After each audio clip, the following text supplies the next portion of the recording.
suka belanja di toko emas tapi ngerasa potongannya kemahalan. Nah, sekarang saya sama Bro Ferry nih, kita lagi pengen bahas berapa sih sebenarnya potongan toko emas yang ideal. Jadi, pantengin terus ya videonya.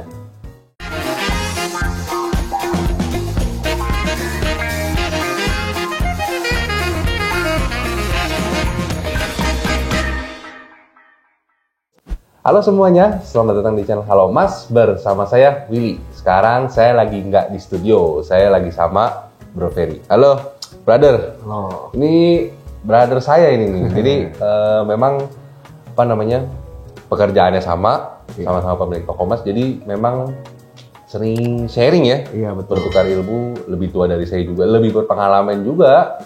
Jadi saya sering banyak banget belajar sama Bro Ferry nih. Jadi di video kali ini kita sebenarnya pengen ngomongin berapa sih sebenarnya potongan toko emas yang ideal. Karena kan banyak banget tuh ya, bervariasi banget tuh ya. Toko emas ada yang potong murah banget, ada yang potong mahal banget. Nah sekarang saya sama Bro Ferry ini pengen ngebahas berapa sebenarnya potongan yang pas gitu.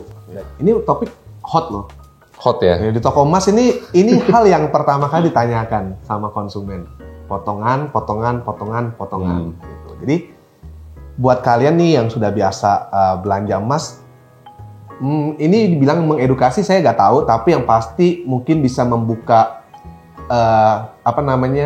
pemikiran dari sisi yang berbeda. Benar. Dari sisi kita sebagai penjual nih, Iya, jangan misalnya ambil sudut pandang dari sisi pembeli aja. Jadi ini kalian bisa dapetin sudut pandang dari sisi toko emasnya. Iya, benar. Gitu. Nah, masuk nih. Kenapa sih kita bikin video ini dan kenapa saya mau sharing sama Ko Ferry? Sebenarnya muncul dari permasalahan saya. Mungkin kalau kalian subscribe channel Halo Mas dan udah nonton, kemarin saya ada buka toko emas di Pasar Curug. Yang memang pasarannya beda banget sama toko emas saya sebelumnya. Di video saya waktu pengenalan itu, waktu intro itu, saya udah bilang bahwa saya potong pakai persen. Tapi ternyata nggak masuk sama sekali. Banyak yang mental. Benar banyak yang mental kayak dari 10 orang mungkin 8 orang mental kali ya. 2 orang jadi beli. Jadi saya pikir mending saya ubah aja, potongannya sama tapi model baru, ada ongkos bikinnya gitu. Nah, masih ada yang komplain juga. Karena dia bilang bahwa beberapa toko emas yang lain, saya nggak nyebut mereknya ya, beberapa toko emas yang lain itu jual nggak ada ongkos bikin, hanya potongan aja. Terus konsumen juga bilang barangnya itu sama-sama baru juga.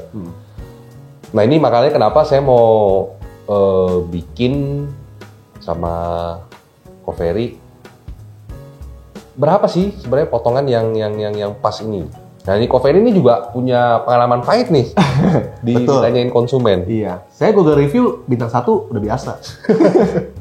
Karena kan kita juga nggak bisa menjaga mulut orang ya, maksudnya gini. Itu kan pengalaman dia, tapi di sini yang mungkin bintang 1-nya tuh paling banyak kalau di toko saya ya, lebih banyak memang masalah di potongan dan ongkos bikin.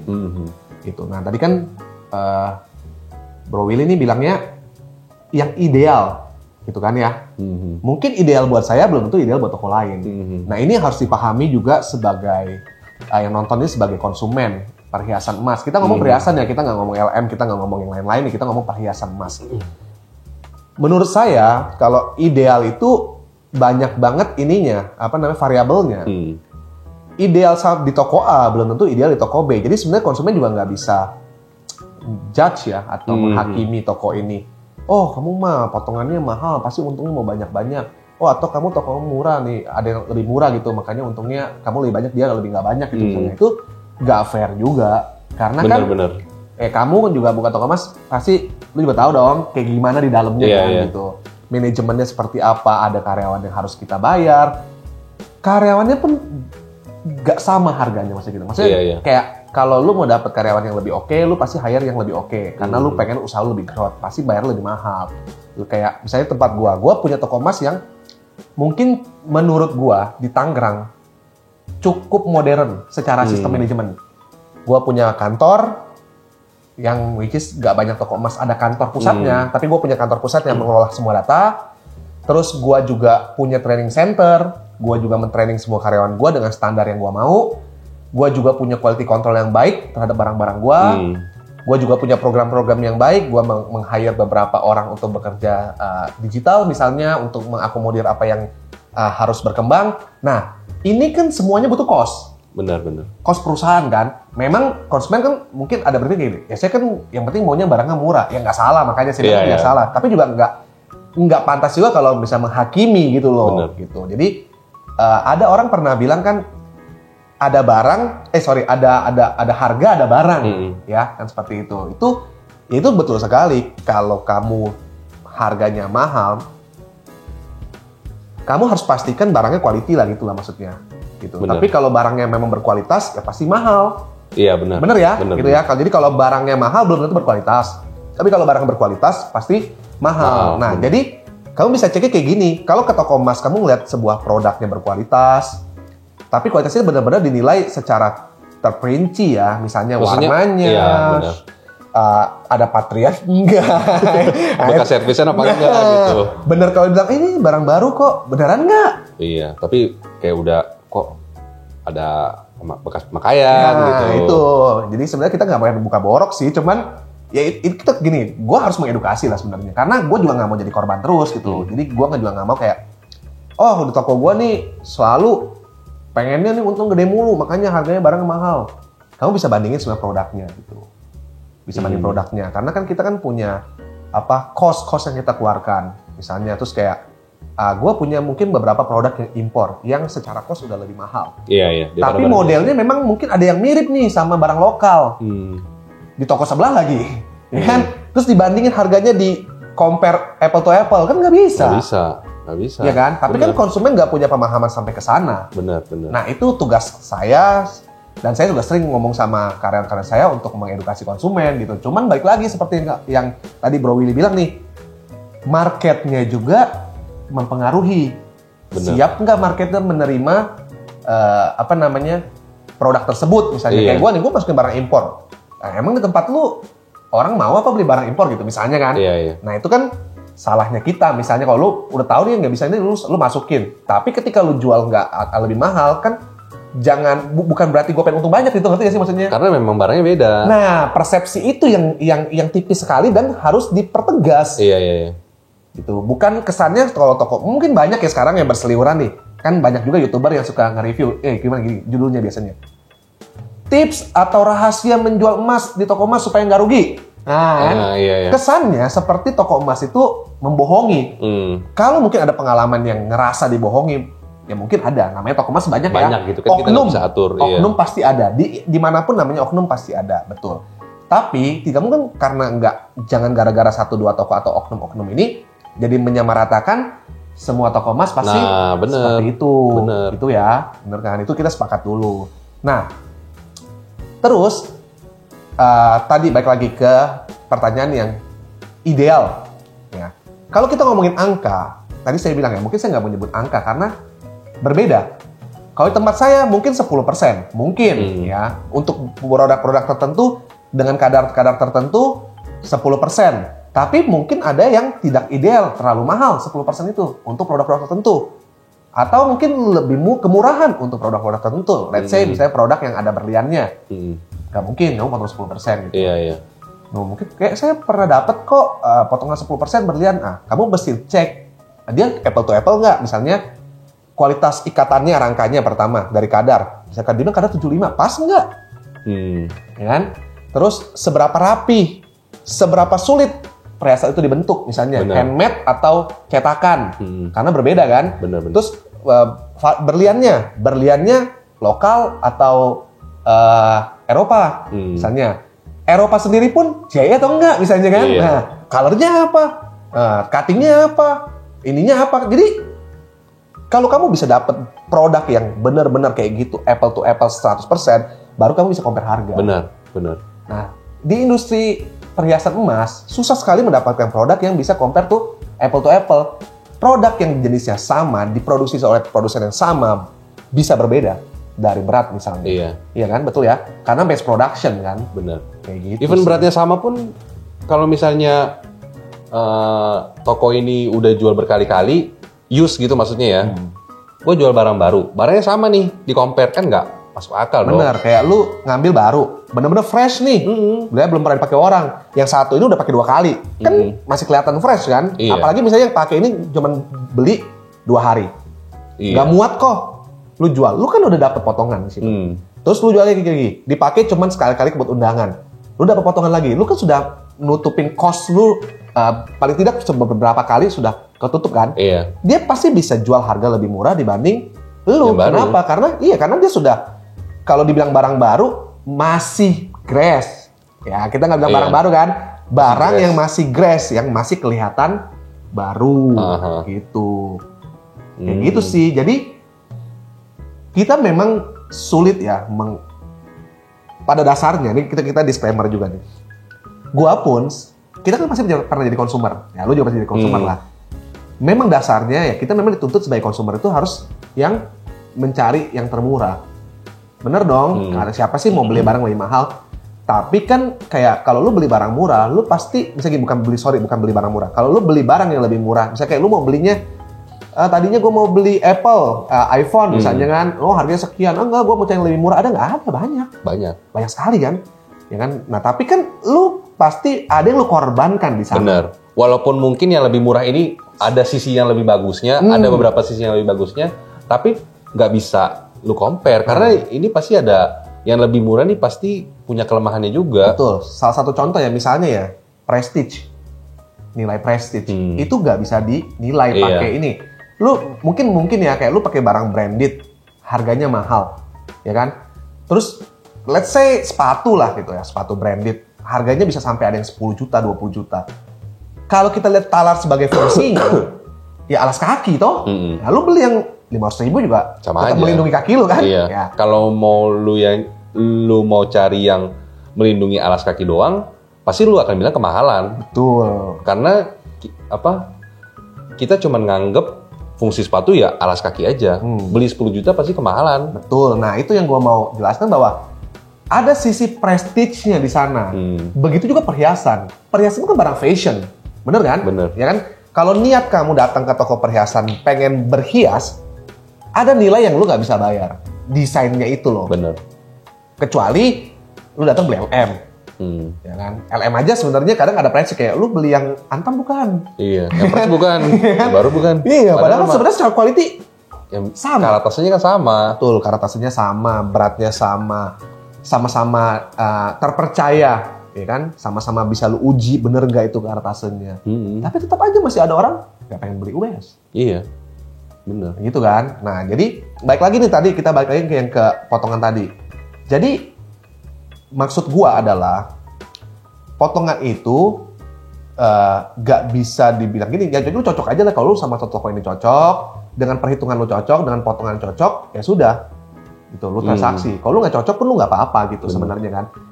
Cuman yang gue pengen jangan judge itu sih sebenarnya, karena menurut gue nggak fair gitu. Karena memang susah lu untuk compare apple to apple. Gue pernah lu dapet konsumen yang bener-bener barangnya tuh berbeda, tapi lu di compare kayak gitu ya.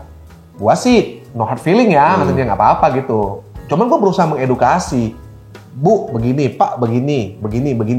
Gue jelaskan semua alasan dan ketika orang nanya gue karena gue nggak main-main, ya, gue buka semua, gue benar-benar ngajarin lu begini Pak, begini Bu, kenapa begini, kenapa begitu, gue kasih tahu semuanya. Cuman karena posisinya dia itu tidak dalam posisi yang positif, maksudnya tidak dalam posisi yang menguntungkan buat dia juga susah menerima Iya. fakta. Ngerti gak sih Ya, lu? masih ngeles-ngeles aja. Nah, gitu. dia juga kayak, oh enggak. Apalagi misalnya kayak, kecuali yang lu jelaskan menguntungkan pihak ini. Dia akan, oh gitu ya, pantesan ya toko orang gini-gini. Lu nggak biasa begitu dong. Iya. Nah, Ada aja. kayak gitu. Nah, gue sih menghindari seperti itu. Gue nggak pernah lu ya. Gue, usaha gue di toko emas gue paling pantang, kayak ibaratnya ngomongin toko orang. Gue paling pantang. Lu nggak beli sama gue nggak apa-apa. Lu mau compare toko gue sama toko lain nggak apa-apa. It's bagus justru lu harus compare gitu. Tapi misalnya kayak ketika lu bilang, oh ke toko sana gini, gue nggak pernah. Oh iya toko sana tuh emang potongannya mahal bisa gitu kan. Atau oh toko sana emang barangnya jelek, gue nggak pernah. Kenapa? gue nggak berhak menjudge dia karena gue nggak tahu dalamnya gimana. Gue kan cuma denger dari sisi orang. Iya. Kita nggak berdiri di dalam tokonya, kita bukan yang menjalankan bisnisnya, kita nggak tahu kan. Bener-bener. Gitu, alasan dia di sana apa betul atau tidak, gue kan nggak tahu juga. Gitu sih. Nah, muncul lagi fenomena apa namanya? Nah, kalau gini tadi kan bilang nih, ideal. Mungkin ada beberapa orang yang ketemu, mungkin ya, barangnya sama nih, bisa di-compare apple to apple, tapi potongannya jauh. Ada nggak? Ada. Ada kan? Ya, kalau karena memang pasti yang potong murah itu harap kuantiti. sorry. Dia bisa potong semurah itu pasti kan dia omsetnya banyak kan. Nah itu mungkin yang pengen pendengar pengen penonton vlog lu ini atau YouTube channel lu ini yang kayak penasaran kenapa sih kok ada toko emas yang potongannya mahal banget. Tadi kan udah dijelaskan kan ada beberapa variabel. Tapi enggak loh, gue menemukan benar-benar produknya sama. Dan mungkin secara quality benar-benar oke sama-sama enggak baru lah, sama-sama baru benar-benar dipakai. Tapi potongannya bisa beda. Bisa ada. Berarti dia stylenya beda, gayanya beda ya? Nah, mungkin manajemen mereka nggak sama. Benar. Alasannya apa? Sebenarnya gue nggak pernah tahu alasan pastinya apa. Karena nggak mungkin gue ke toko dia gitu. Ci, lu gimana sih dagangnya? Kok lu bisa potongan murah amat? Iya. Jujur ya, bos, gue juga pengen potongan murah kalau bisa. Bener. Bisa bersaing dong. Iya, produk lebih gampang lakunya kan? Iya, produk lu lebih gampang. Lu ngapain jual barang yang maksudnya lu bisa punya, kalau lu bisa potong murah dan untung, dan maksudnya secara hitungan lu worth it, kenapa lu tidak lakukan? Bener. Kan menurut gue ya, bisnisnya lebih bagus loh, lebih growth. Iya. Karena kalau lu maksain, misalnya gini, lu bisa potong murah, tapi lu paksain potong mahal, karena lu berharap untungnya gede. Sekarang tuh zaman keterbukaan informasi. Lu nggak bisa lagi zaman kayak dulu bisa bohong-bohongin. Iya, konsumen juga udah pada pinter, udah bisa banding-bandingin. Lu tinggal mau cari harga emas, tinggal googling, keluar. Iya. Lu mau ngecek kompetitor, harga toko sebelah, tinggal cek keluar. Iya. Iya kan? Nah, jadi menurut gue kayak gak mungkin gue lakukan hal itu justru membunuh toko sendiri jatuhnya gitu loh. Iya benar. Orang kan jadi nggak trust. Toko emas itu yang terpenting pertama adalah apa? Trust. Nggak ada trust dia nggak akan beli. Sebaurah apapun produk lu, sebagus apapun produk lu, kalau dia nggak trust sama lu, dia nggak akan beli kan? Benar. Nah, jadi tugas gue memimpin toko gue ya gue pengen build trust dulu. Caranya apa?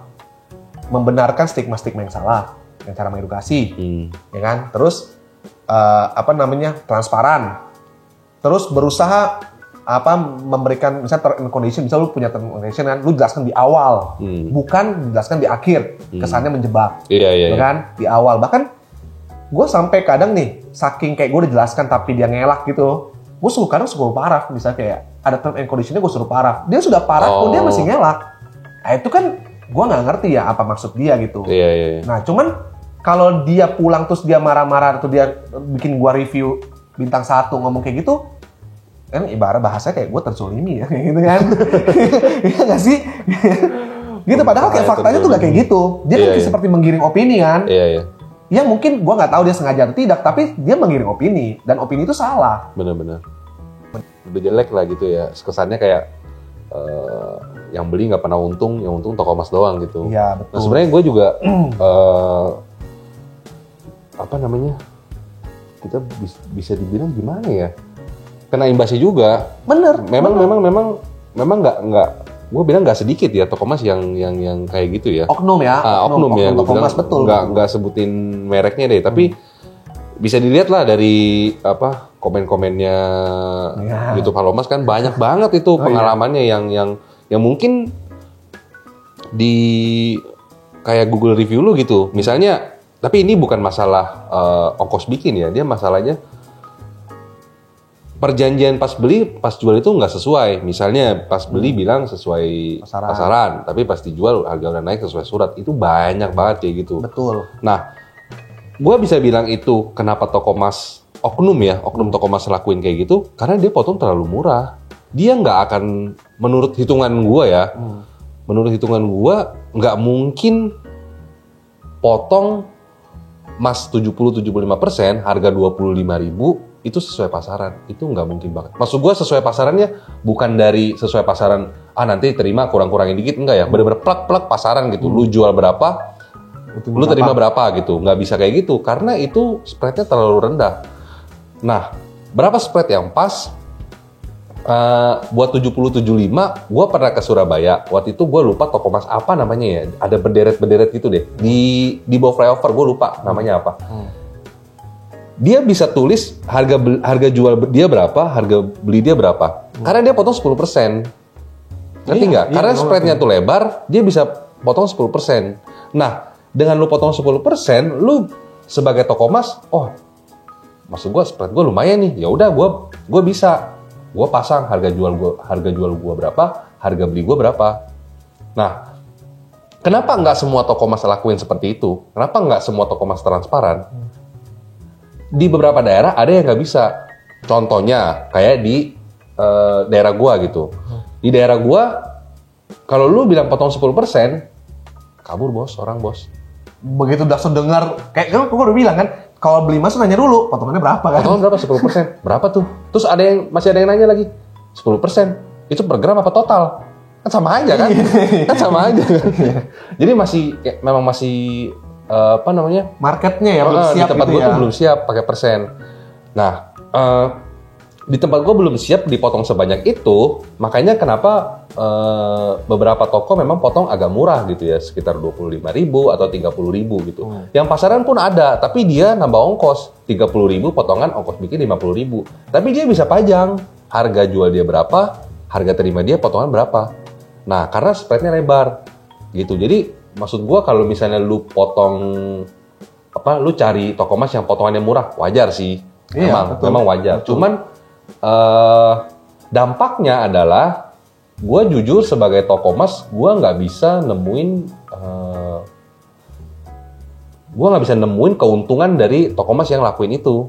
Kalau misalnya dia potong semurah itu 25.000 atau 35.000, tapi pasaran, bukan nggak untung, rugi menurut gue, rugi.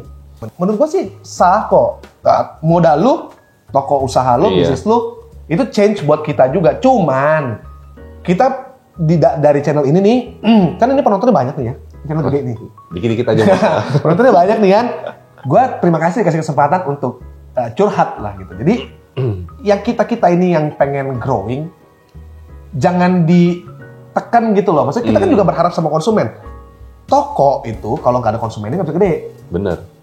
Ya kan? Jadi ingat, kita juga nggak pengen konsumennya sebenarnya merasakan rugi atau merasakan tidak enak. Kenapa? Kalau kamu nggak beli sama toko kita, misalnya kamu rugi, kamu nggak akan beli lagi kan? Nggak akan datang lagi kan? Atau dirugikan. Kalau kamu nggak datang lagi, kita nggak bisa gede. Kita nggak bisa growth dong. Bener nggak sih? Bener. Iya kan? Nah, jadi kita akan cari cara gimana supaya kamu itu nyaman, kamu pengen baik lagi, tidak dirugikan. Gitu. Jadi jangan mindsetnya salah. Kalau misalnya kamu datang, kita pasti mau untung kamu gede-gede atau kita akan bagaimana cara gimana gitu. Justru supaya bikin customer itu puas ya gitu ya. Dengan salah satunya dengan potongan itu kan. Betul nih. Misalnya gini. Kan suka ada, saya nih dia pengalaman di toko, suka ada yang ngomong gini konsumen. Kalau mau lebaran aja harganya naik-naikin. Karena udah tahu yang mau beli banyak katanya. Nanti habis lebaran pasti turun katanya. Itu mungkin ada. Mungkin orang yang ngomong ini pernah kena kayak gitu kan. Tapi gue bisa make sure ya 100% di toko gue sama di tokonya dia nih, ya gue nggak tahu kan yang lain ya, yang gue tahu nih, gue jamin tuh gak akan terjadi, jamin 100%. Maksudnya tiba-tiba turunin walaupun harga logonya gak turun kan? Maksudnya harga pasarannya tidak turun gitu. Jadi kalau misalnya pun pas lebaran naik, itu memang beneran pasarannya naik, kebetulan naik. Kayak kemarin. Iya. Waktu bulan Maret karena itu. Tahun lalu, 2 tahun lalu, 3 tahun lalu itu lebaran turun loh. Iya. Dan gue turunin. Ketika ada momen benar-benar pas lebaran dia logonya turun, kita turun harga kan. Nah di situ momen lu edukasi, nih lu bu, ini turun nih. Karena kalau lu nggak gituin, dia nggak sadar. Maksudnya kayak giliran turun mah ya seneng-seneng aja gitu. Iya. Ngerti kan maksudnya? Nah tapi giliran dia belinya mahal, terus karena kita ngikutin pasaran juga turun. Kadang-kadang ada orang juga yang nggak mau, gimana ya ngomongnya ya? Ada orang yang nggak siap gitu. Dia beli emas udah kena potongan terus harganya turun lagi. Nah, jadi kesel. Itu juga Google review gua juga yang satu juga ada yang gitu. Diklaimnya gua nggak ikut pasaran. Jadi gue pernah dapet Google review gitu ya, kayak ini toko emas ini nggak ikut pasaran, katanya ikut pasaran. Padahal harganya turun dari harga dia beli gitu. Atau mungkin gini, mungkin ada beberapa produk, gua kan juga jual produk berbeda, misalnya kayak gini, gue jual 70-70, tapi 170 barang biasa, 170 barang Itali, harganya nggak sama harga jual gue. Kalau lu beli barang Itali, berarti gue buyback lu harga pasaran barang Itali dong. Nah, mungkin ya, dia beli barang biasa, yang ditanya barang Itali. Ketika diterima barang biasa, dia bilang, wah ini harga pasaran. Gitu. Ada, ya itu kan juga kenapa bisa terjadi, gue udah evaluasi sih. Salah satunya juga, SDM gue yang mungkin juga kurang baik ya dalam menyampaikan, maksudnya mungkin nggak jelas, atau ibunya nggak ngerti yang dijelasin, atau salah nangkep, karyawan gue ngomongnya kurang jelas misalnya, atau bahasanya salah, ya itu gue evaluasi gitu. Makanya harapan gue sih ya kalau gue liat Google review kayak gitu ya gue cuma paling kayak gitu, oh mungkin karyawan gue kali ya jelasinnya nggak. Jadi lu bisa melakukan pembenahan kan? Lu iya bisa gitu. Jadi gue sih no hard feeling, gak kayak jadi kayak sukses gitu. Nah, tadi kalau menurut gue sendiri potongan yang pas itu di 10% gitu ya. Kayak buat yang kadar 70-75%. Kalau buat 375 sama 420 gue agak susah sih ngomong berapa potongan yang pas. Kalau misalnya harganya sesuai pasaran. Karena jujur gue di tempat gue itu yang 375 sama 420 itu sesuai surat. Itu potongannya ya sekian lah gitu. Terus untuk yang 70 sama 75, karena gue rasa gue nggak mampu bersaing sama toko yang lain, jadi gue bikin strategi sendiri. Itu gue potong sesuai surat. Jadi mungkin ada beberapa orang yang tadi gue bilang kayak ngerasa nggak siap kalau misalnya dia nerima harga turun plus potongan ruginya double. Jadi mendingan beli tempat gue daripada beli tempat yang lain. Gitu udah apa namanya? Nanti kalau misalnya harga turun, harganya turun, udah kena potongan lagi. Gitu. Jadi gue buat yang 70 sama 75 gue sesuai surat. Nah, tapi kalau misalnya buat yang 70-75, ini menurut gue ya, yang pas itu potongan kalau lu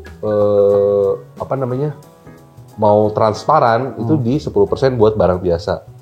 Ya maksudnya buat barang yang sering beredar lah di barang umum ya. Barang umum lah, UBS, HWT, Lotus gitu. Terus kalau misalnya lu emas putih, barang Italia beda, bos. Beda lagi ya. Beda, bos. Barang Italia ya mungkin lu naikin di 15% atau mungkin barang yang lebih premium lagi di 20% gitu.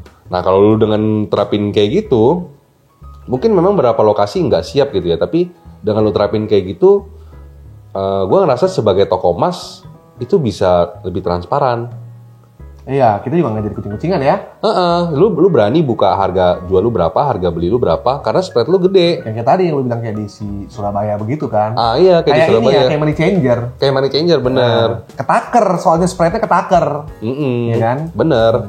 Jadi lu punya spreadnya agak gede, lu bisa, ya udahlah, gue pasang aja harga jual gue berapa, harga beli gue berapa. Lu datang kan gue nggak tahu lu mau jual atau mau beli. Harga gue segitu, ya udah lu mau jual apa beli gitu. Kayak di Cikini, gue kemarin ngobrol sama Toko Agung di Cikini menurut gue lebih itu lagi, lebih apa namanya? Lebih sadis, lebih transparan lagi. Kan lebih bukannya sadis, transparan maksudnya sadis, potongannya sadis juga sih. Ya. Cuma memang barangnya ya equal lah sama. Tapi sebenarnya bukan sadis sih, gue udah cerita lu itu kan, itu bukan sadis sih. Ya, sebenarnya memang konsep awalnya harus seperti itu konsepnya benar. Awal cuman kan nggak semua pasar siap dengan konsep seperti itu. So mungkin ada yang menggunakan hitungan-hitungan berbeda, akhirnya dapat potongan yang tadi itu berubah-ubah dari 10% segala macam gitu sih sebenarnya. Nah ini gue coba jelasin dulu ya konsepnya ya. Jadi kalau di Cikini itu gue dapat dari Koandi itu infonya kalau misalnya kita beli perhiasan 75 misalnya, terus 75% itu kita bayar ongkos bikinnya. Ongkos bikinnya misalnya kita bayar sekitar 85 apa 86% gitu. 86 poin dari harga emasnya. Nah, nanti kalau misalnya dijual itu hitungannya 73 poin. Oh, langsung diterima harga dasarnya ya. Langsung terima harga dasar emasnya. Jadi potongannya itu sekitar berapa poin tuh? 13 poin ya? Iya, 13 poin. 13 poin kan gede banget kan? Kalau misalnya lu kali harga hari ini aja 870-an itu mungkin sekitar berapa tuh? Udah 100 lebih kan? Iya benar 100 lebih. 100 ribu lebih. Nah, siap nggak pasar lu kayak gitu? Gue kalau potong di tempat gue kayak gitu, wah kabur bos. Iya, konsumen nggak mengerti kan. Iya. Masalahnya di sebelah nggak kayak gitu. Bener. Yang dia tahu adalah, ya gue pokoknya pengen beli emas. Ya ada yang murah, kenapa mesti beli yang mahal? Ada yang potongan yang murah, kenapa mesti potongan yang mahal? Kan gitu kan. Bener, Salah bener. nggak? Nggak salah juga. Nggak salah, konsumen kan pasti maunya cari yang murah. Kan? Itu dia makanya yang tadi gue bilang. Jadi, Bener. nah poin gue ya, yang poin besarnya nih mungkin seperti ini. Ini masalah perkara nih, potongan-potongan dan ongkos bikin nih. Kalau kalian menjadi konsumen, ya ini gue mungkin kasih saran sebagai konsumen ya. Kalau konsumen itu suka ke toko emas, lu lebih better lu tanya dulu deh, gitu. Bener. Lu better tanya dulu. Gua ini benar-benar kasih bukan karena gue toko emas gitu ya. Kalau gue beli emas, gue tanya dulu sistemnya seperti apa. Terus misalnya dia bilang pasaran, pastikan dia berkomitmen. Bener. Jangan ngomongnya doang. Ngomongin doang pasaran. Iya tapi kan? Nah, mesti berkomitmen. Terus potongannya berapa? Ngomong dan jangan berubah. Karena banyak yang kayak potongan 20.000. Tapi nanti ketika lu jual ada aja alasannya. Inilah barangnya nggak rusak dibilang rusak. Ada yang bilang model lama, ada yang bilang apa. Iya, Gua nggak ngerti lah ya caranya gimana. Tapi nanti ujung-ujungnya potongan nggak 20.000. Lebih dari 20.000. Itu kan dosa, bohong kalau itu kan. Bukan bohong, nipu. Iya nipu kan nipu. Jadi itu yang gue hindari. Gue nggak suka banget kalau bisnis caranya kayak gitu. Iya. Karena kan orang jadi kapok kan belanja di toko kita kan. Bukan cuma kapok sih, dosa bos. Dosanya itu yang Iya. berat gitu maksud gue. Lu nggak berkat lah. Lu dapat Iya. duit makan bergelambir Iya, perut buat lu. anak istri kan ya. Enggak. Nggak berkat, nggak jadi daging katanya. Kalau kata orang nggak jadi daging katanya. Ampas semua yang keluar. Iya, Gitu. Nah jadi lu pastikan yang pertama tadi apa? Lu tanya-tanya dulu deh. Research. Gue jujur lebih seneng ketemu customer yang bawel di awal. Iya. Gue lebih enak kayak gitu. Bener. Karena kita sudah bisa kasih dia info sebanyak-banyaknya. Bener. Kadang kan kita memang kalau sebagai gue memang turun ke lapangan gitu ya, sebagai staff gitu, mungkin kan kadang ya kayak capek atau apa ngejelasin terlalu banyak. Jadi ada yang kelupaan gitu. Memang kadang-kadang ada. Iya, Tapi betul. kalau ditanyain kan kesannya kayak, oh gue diingetin nih. Jadi gue lebih seneng, oh ya ini belum gue jelasin deh. Iya. Gitu. Betul. Nah nanti ketika dia sudah dijelaskan semua, baru dia ambil kesimpulan atau ngambil keputusan. Lu mau beli di tempat gua atau mau di tempat lain. Ya pasti tadi itu. Kita kan akan edukasi. Misalnya kayak, oh kenapa? Lu boleh kok bertanya sama kita. Konsultasi dulu kayak, kenapa gua beli di toko lu kok lebih mahal? Bener. Nah misalnya kita bilang, saya bisa menjelaskan kenapa produk saya lebih mahal. Bisa. Bener. Gitu. Kalau misalnya saya bisa begini. Nah, nanti ujungnya terserah Anda yang Bener. menentukan gitu. Itu saya lebih Kalau dia mau cari murah, mau cari bagus ya agak susah. nggak ada. Karena pasti kan Nggak ada bos, bukan susah bos. iya. Nggak ada. Iya. Price itu berbanding lurus sama Quality. enggak. Quality berbanding lurus sama price. Kalau dia ada quality-nya pasti ada price-nya. Kalau dia ada kualitas pasti ada harga. Tapi barang mahal belum tentu berkualitas gitu ya. Iya, nah, iya. tapi kalau misalnya ini, kan lu cari kualitasnya dulu. Oh, barangnya bagus ya berkualitas. Pasti ada harganya. Pasti. Gitu. Walaupun nggak semua barang mahal itu berkualitas. Iya, walaupun nggak semua barang mahal itu berkualitas. Iya, gitu. Kalau kita beli di toko emas yang potong terlalu murah, menurut gua terlalu murah ya. Ya sebagai toko emas kan pasti mau untung juga kan kita nggak mau kerja bakti kan. Iya. Dia pasti harap itu barang ya jualnya berkali-kali gitu, jual kembalinya ya pasti kualitasnya kan pasti menurun. Iya. Nah jadi lu kalau misalnya cari yang murah, toko emas yang potong terlalu murah, mungkin lu hoki ketemu yang barang baru gitu ya, nggak akan ongkos bikin atau apa. Tapi secara hitungan global dia sebenarnya banyak kan yang ini kan, yang pasti barang lebih balik banyak kan, iya. Iya, gue ngerti kayak gitu. Jadi Emang orang-orang mainnya kayak gitu, cuman kan dia tidak menjelaskan ke konsumen. Jadi konsumennya tidak mengerti dan ngejudge kita. Itu yang tadi gue bilang, makanya lebih baik lu tanya yang jelas. benar. Gitu. Jadi lu bisa bandingkan mana toko emas yang berkualitas atau enggak tuh ketika dia ngasih statementnya itu dia berintegritas apa tidak, Sesuai apa enggak, iya, pas jual bener beli. apa enggak gitu. Jadi sebenarnya begitu sih. Bener. Jadi kalau toko emas kan kalau lu bilang yang perlu di-build itu adalah trust. Sebenarnya kan nggak salah juga toko emas mau potong mahal mau potong murah. Yang penting dia infoin dari awal kan. Mau sesuai surat mau sesuai pasaran, Iya gitu. nggak ada yang salah nggak ada yang benar. Yang penting sesuai gitu pas beli pas jual ya. Kayak perjanjiannya kan udah gimana dari awal kan. Gua kan nggak nipu gitu. Gua nggak tiba-tiba gua bilang kayak di belakang baru ini kemarin gua nggak bilang kok. Atau kemarin pas saya tanya kok bilangnya beda kok. Nah Kalau itu kan itu beda cerita ya kalau kayak gitu kan. Tapi kan gue jelaskan loh, kalau gue nggak ditanya gue jelaskan. Kenapa? Karena gue juga nggak pengen dikira-kirain orang kayak orang bilang, lu jangan-jangan begini ya, jangan gitu ya. Gue nggak mau. Jadi gue jelaskan betul-betul. Itu sudah SOP. Kalau toko gue sudah SOP, semua karyawan gue lu harus jelaskan sejelas-jelasnya ke konsumen.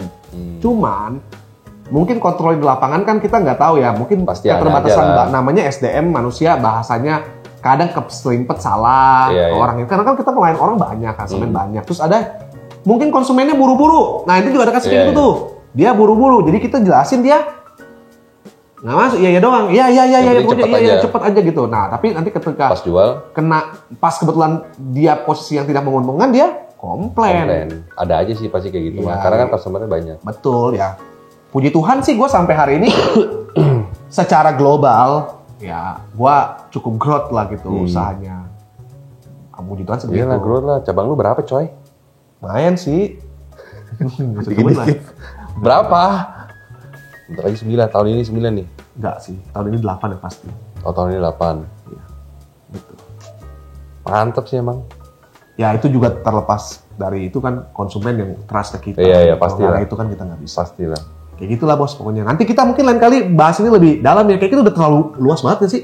Kemana-mana kayaknya ngobrolnya. Iya, kemana-mana. Kasih nonton juga bingung. Oh, kesana kesini. Kan gue ada info dari awal gitu. Gue memang pengen kesini kan kita sharing, terus tapi di record aja gitu. Siapa tahu ya obrolannya bermanfaat juga buat ada viewer yang mungkin yang toko mas atau pembeli. Jadi bener. Mungkin kalian nih channel Halo Mas nih channel edukasi sekali nih. Gitu kalau pengen kita ngebahas mungkin segmen lagi yang lain ya, yang lebih detail bisa tuh di komentar. Ya. Iya boleh. Kok jadi gue kayak beda channel? Nah kesimpulannya gimana nih? Kesimpulannya adalah, ujung tadi gue bilang, yang pertama adalah kalau masa ideal atau tidak, itu benar-benar berdasarkan toko. Saya nggak bisa bilang benar, karena berbeda produk, berbeda keidealan gitu lah ya. Jadi variabelnya banyak sekali. Jadi yang saya saran adalah mendingan tanya yang jelas, potongannya berapa dari awal, kenapa potong segitu, terus cari produknya yang sejenis, yang benar-benar harus apple to apple. Kalau bisa dapat potongan lebih murah ya nggak apa-apa. Silakan, lebih bagus malah. Justru kita juga menyarankan Anda research yang lengkap. Itu aja sih kesimpulannya sebenarnya kalau dari potongan ya. Gitu. Oke, jadi sebenarnya potongan nggak bisa disamaratain harus berapa karena banyak variabel. Banyak variabel, ada misalnya lokasi, behavior customer-nya, terus ada omsetnya juga, terus sama standar produknya. Misalnya ada yang penting murah, mau patri berapa kali gitu. Nah itu bisa potong murah. Gitu. Terus jualnya barang apa nih? Kalau misalnya barang dulu ya, maksudnya bikinan tangan yang ongkosnya nggak mahal, terus juga kalau di patri masih nggak kelihatan gitu bekasnya, masih bisa dijual beli beberapa kali lah gitu lah, pasti mungkin potongannya bisa lebih murah. Nah jangan dibandingin sama barang yang mulus, yang mungkin pabrik, yang model-model zaman sekarang gitu ya, dipakai artis atau dipakai siapa gitu. Nah itu nggak, walaupun kadarnya sama itu nggak nggak sama. Produknya juga nggak sama. Barang dulu nggak ada biaya promosi. Iya bener. Barang sekarang kan endorse artis. Iya endorse artis bos, sudah mahal gitu, walaupun kadarnya sama. Nah jadi buat video kali ini, saya cuma mau bilang bahwa kalau misalnya mau cari yang potongan murah, kita nggak bisa ketemu kualitas yang bagus. Terus kalau misalnya mau cari yang potongannya terlalu murah, juga nggak bisa sesuai pasaran. Bukannya nggak bisa sesuai pasaran juga sih, tapi nggak bisa transparan gitu, nggak bisa transparan kayak yang di toko Mas Surabaya yang saya bilang. Nah, jadi ada harga, ada kualitas. Pilih aja kamu mau cari yang harganya murah, nggak ada salahnya juga. Pilih yang mau cari yang kualitasnya bagus, nggak ada salahnya juga. Pilihan tergantung kalian, silakan pilih aja tergantung budget dan selera kalian. Nah, yang penting pilih toko Mas yang trusted, yang terintegritas. Iya betul.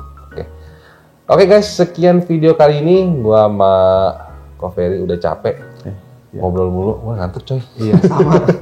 Nah, kita syutingnya malam. Iya syutingnya malam. Pulang kerja, habis banting tulang. Itu tadi video ngobrol-ngobrol sama Ko Ferry tentang berapa sih sebenarnya potongan toko emas yang ideal. Semoga video ini bisa bermanfaat buat teman-teman semua ya. Jangan lupa like kalau kalian suka dengan video ini. Dan saya Willy dan Ko Ferry. Sampai jumpa di video selanjutnya. Bye. Jangan lupa subscribe video saya juga. di Toko Mas Benua Jaya channelnya. Toko Mas Benua Jaya. Oke. Nanti di sini ya tulis. Di sini ada. Linknya ada di deskripsi ya. Mantap.